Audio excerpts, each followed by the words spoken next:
Today, we will be learning how to take your blood pressure with a manual device. For your equipment, you'll want a blood pressure cuff. A blood pressure cuff creates pressure on an artery. You will also want a stethoscope.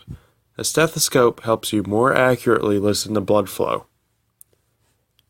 Your blood pressure cuff is made up of the cuff, which is an inflatable sleeve which wraps around the arm. The cuff is inflated by the pump. The pump inflates the sleeve with air to make it more tight around the arm.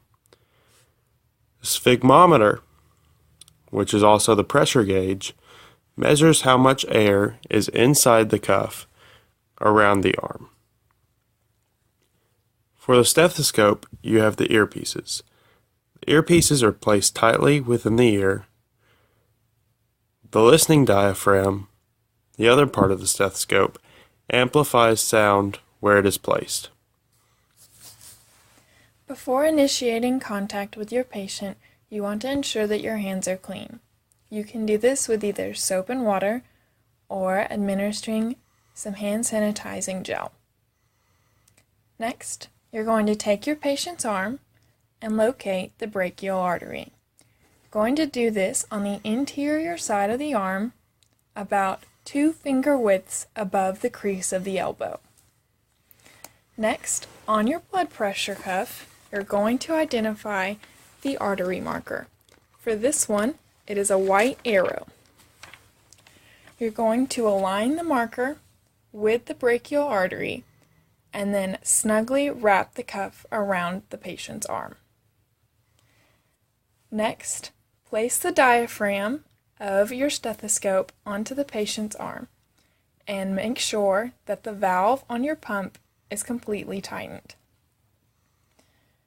You're going to then increase the pressure of the cuff to about 180 units or 30 units above the patient's normal blood pressure. Once you have done so, start to slowly release the valve, listening for the first sound, otherwise known as a systolic number. Your first sound will be the highest number of your blood pressure. Continue to release the pressure of the pump until it goes down to get the last sound that you hear. This is your diastolic number. Then you're going to remove your cuff and record your findings. Discuss with your patient the numbers which you have recorded.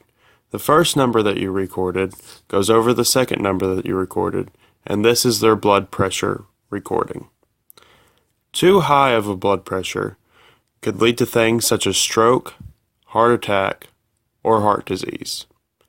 Too low of a number could mean that they are dehydrated, or it is possible that they could become unconscious very soon. You now know how to measure blood pressure with manual devices.